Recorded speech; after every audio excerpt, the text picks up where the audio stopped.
Bonjour, Valérie Poulain, propriétaire à 50 de Ferme Valbois à Quaticook, avec mon conjoint Francis Boisvert, producteur de foin de commerce depuis 2010, l'année de ma graduation au DEP au CRIFA.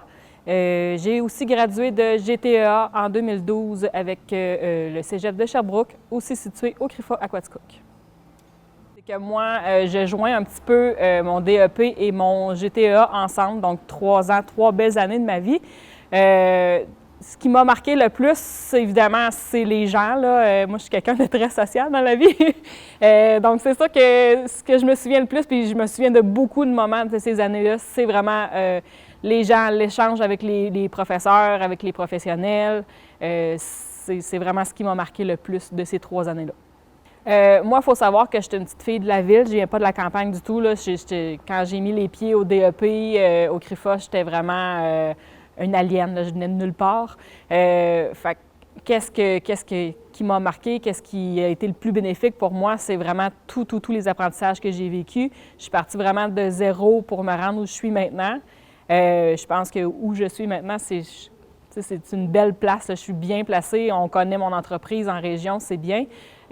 Donc, tous les apprentissages, là, tous les échanges qu'on a eus, là, ça a vraiment été très bénéfique pour moi. Là. Surtout, bien, c'est sûr que là, vu que je suis producteur de foin de commerce, surtout les cours de récolte, les cours de mauvaises herbes, les cours de gestion. Là, je fais ma comptabilité, je gère mes employés, tout ce qui est ressources humaines.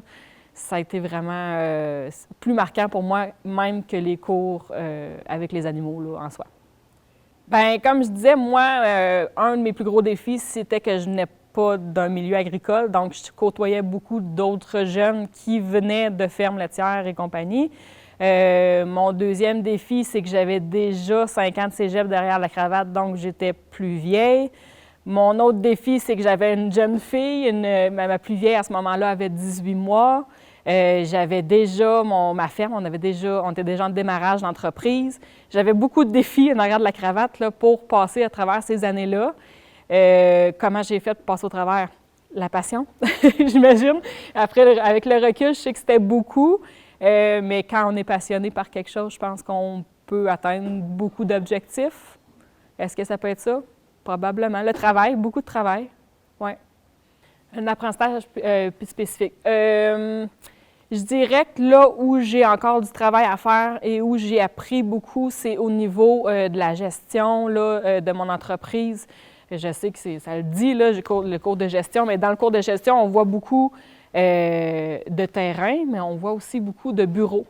Moi, le bureau, c'était pas nécessairement ma force, donc tout ce qui est comptabilité, j'ai encore beaucoup d'apprentissage à faire là-dedans. Bien que j'en ai appris beaucoup, là, je pense que c'est quelque chose qu'on apprend tous les jours, là, qu'on peut développer là, avec le temps. J'ai appris beaucoup aussi avec les PAF, dans le fond, le cours de plan agro-environnemental de fertilisation, toujours difficile à dire. Mais pour avoir travaillé comme technicienne, je veux dire, cette partie-là de mes acquis est plus avancée, disons, là. Mais oui, effectivement, là, au niveau de la comptabilité, là, c'est mon plus gros défi, puis c'est ce que je continue encore de travailler là, tous les jours. Ben oui, j'ai fait de production laitière, fait que pour moi, je voulais être avec les animaux, fait que tout ce qui est attrait avec l'alimentation, avec les animaux en soi, après coup, je me suis dit au début, ben j'ai tout fait ça pour rien, mais techniquement, non, parce que mon travail, c'est du foin de commerce, donc qu'est-ce que je fais avec mon foin? J'alimente des animaux. Donc, c'est important de savoir ce que tu vas sortir ton foin, de quoi il va avoir l'air, quel genre d'animaux il va alimenter. S'il alimente une vache, un cheval, un lapin, c'est 3 choses différentes. Donc, oui, mes cours d'alimentation ont servi à connaître l'anatomie de l'animal, puis savoir un peu les besoins des animaux. Fait que oui, je dirais qu'après coup, là, alimentation, ouais. Ben, connaissant ma personne un petit peu, j'ai connecté avec beaucoup de professeurs. Encore à ce jour-là, il y en a avec qui je discute souvent. Chantal Kisdonk, au DEP, m'a beaucoup aidé à avancer dans mon cheminement. Elle m'a fait vraiment beaucoup confiance. Elle m'a lancé dans l'histoire folle qu'est Chapeau les filles aussi. Donc, elle, j'avoue qu'elle a eu un gros impact. Là. En tant que femme aussi dans le domaine, là, elle m'a beaucoup accompagnée là-dedans, même quand j'étais au cégep. Là. Puis encore à ce jour, quand on se croise dans les journées à foin, des choses comme ça, on a beaucoup de choses à se dire, puis c'est toujours aussi intéressant. Les stages, bien, écoute, en gestion, on n'avait pas de stage, donc c'est vraiment au DEP. DEP, j'ai fait mes stages en production laitière. Oui, j'ai aimé ça, mais ça m'a aussi appris tout le travail qu'il y a derrière ça. C'est 365 jours par année. C'est quelque chose que j'appréciais beaucoup, mais qui m'a un peu ouvert l'œil sur la culture qu'il y a autour. Justement, comme je disais, là, au niveau de l'alimentation, je me suis rendu compte que c'était vraiment beaucoup ça qui me passionnait. J'ai beaucoup aimé mes stages quand même. Là, je ne regrette rien du tout, là, venant aussi d'une formation de santé animale, donc avec les animaux auparavant. Les stages m'ont aidé à voir un peu comment les maîtres de stage géraient leur entreprise, comment ils géraient les stagiaires, parce qu'ici, on en reçoit souvent aussi. Donc, tous les échanges qu'il y avait entre les employés ou entre les stagiaires ou le maître de stage disait, bien là, je te laisse à l'étable, j'ai de la paperasse à faire, OK, il y a un autre côté. C'est tout ça, là, les stages ont amené une autre facette là, qu'on peut penser que c'est pas juste tirer des vaches, puis après ça, on rentre à la maison, là, c'est autre chose. Oui, je dirais Gary Bowers, producteur de Jersey, ici, là, à Quaticook, anciennement, a été, ma foi, je m'en souviens comme si c'était hier, c'est un monsieur travaillant, extrêmement travaillant, persévérant, il avait le pied à terre dans son domaine de génétique aussi. C'était tout fait à bras, c'était pas comme maintenant tout mécanisé, c'était à fourche puis à pelle, puis j'en ai bavé cette semaine-là, mais mon Dieu que j'ai trouvé ça beau. Ce que ça m'a surtout appris puis qui me sert encore aussi, c'est que en tant que gestionnaire, il y a une différence entre un boss et un leader, là. Le boss va gérer une entreprise, le leader va se retrouver sur le plancher des vaches avec ses employés et va amener de l'avant ses employés. Mais je pense que lui, c'était un monsieur comme ça qui voulait que son entreprise avance avec ses employés, avec ses élèves en stage. Il était présent sur le plancher, il donnait tout ce qu'il y avait. Puis ça, je pense que c'est une belle leçon de vie. Bien, il y a tout un plein de petits moments cocasses. Je dirais que le plus drôle, ça aurait été sûrement Renaud Pierre avec son cours de pesticides. Pour vrai, je voyais vraiment pas l'intérêt de ce cours-là. Puis il est arrivé dans le cours avec un habit One Piece blanc. Il s'est serré ça, la petite barbichette sortie. Il faisait des niaiseries en avant. Sincèrement, je ne sais pas si je me souviens tant que ça de mon cours, mais je me souviens vraiment de ce moment-là. Il faut dire qu'ici, on n'utilise pas de pesticides non plus, donc c'est quelque chose que je n'utilise pas depuis plusieurs années, mais je me souviens que les profs se donnaient tellement, ils donnaient tellement tout que ça faisait des moments cocasses comme ça qui aident à l'apprentissage, là.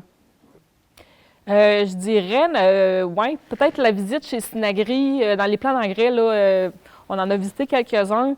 Quand tu penses à l'agriculture, tu dis, on plante du foin, récolte du foin, on plante du maïs, récolte du maïs. Mais il y a tout un procédé en arrière de ça. Il y a beaucoup d'étapes. Il y a beaucoup d'intrants qu'on sous-estime, tant au niveau, justement, engrais minéral ou engrais naturel.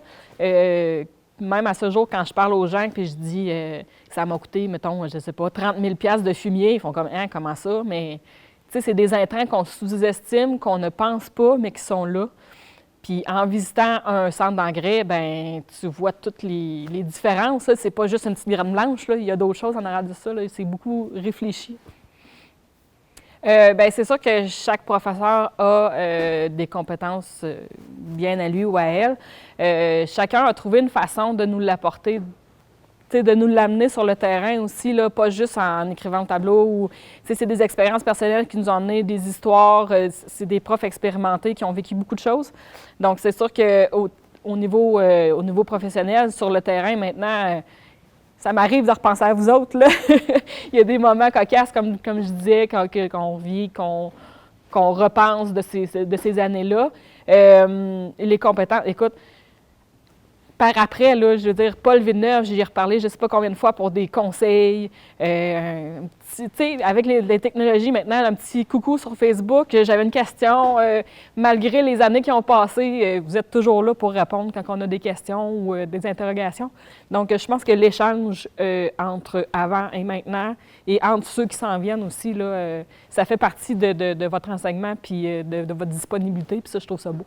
Bien, c'est vraiment pas juste des camarades de classe. On s'est vus à l'extérieur aussi, soir et feu. C'était la fête d'un, il y avait un gâteau, une petite fête, des sorties dans les festivals. On s'est revus, tu sais, pendant, mais un petit peu après aussi.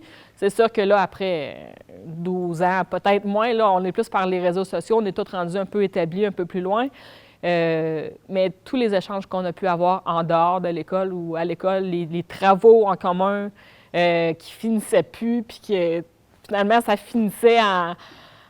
Tu sais, on allait coucher une gang chez un ou chez l'autre, puis finalement, ça finissait en fête au lieu dans travaux. Je vous dis pas que j'ai pas fait mes travaux, je les ai tous remis, mais tu sais, c'est justement la proximité là, entre chacun, là, puis l'investissement. Tu sais, on faisait tout le même... Notre but était tout le même, là. Donc, c'est sûr qu'il y a eu beaucoup d'échanges là, très intéressants. On a toute une entreprise différente, un petit peu à notre façon. Certains sont encore en lait, certains sont en foin, certains sont en horticulture. J'ai fait un petit peu d'enseignement. Il y en a d'autres qui ont fait plus d'enseignement. Tu sais, on a des cheminements différents.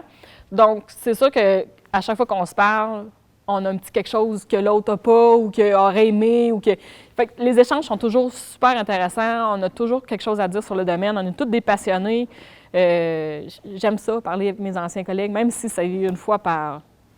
Pas souvent, c'est toujours agréable. La facilité d'approche des professeurs, du personnel enseignant pourrait faire partie de cette belle expérience. Mon avenir puis celle des autres, c'est deux choses qui sont un petit peu différentes. Je dirais que pour les nouveaux qui veulent s'établir, on s'entend qu'en période où on est présentement, pour vrai, soyez passionnés puis dévoués à ce que vous faites. Je pense que ça vaut la peine. Là, même si les temps sont durs présentement, j'ai espoir que tout se replace, disons.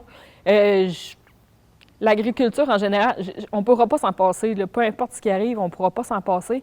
Fait que je pense que ça vaut la peine de forcer puis de se battre pour nos convictions. Pour mon entreprise, j'ai espoir. On s'est tellement développé dans les dernières années. J'espère que ça va continuer. J'espère surtout que mes employés vont toujours être au poste parce que je pense que c'est le plus gros problème, là, c'est les employés, là, la main-d'œuvre agricole. J'espère que le partage entre chaque entreprise va continuer de se faire au niveau de l'agriculture. C'est important. C'est important de se parler puis d'échanger nos difficultés, nos forces. J'espère. Quand tu as une formation en gestion, c'est que tu ne fais pas juste du travail manuel, tu ne fais pas que du travail de plancher ou de plancher des vaches, si tu veux. Tu touches à tout.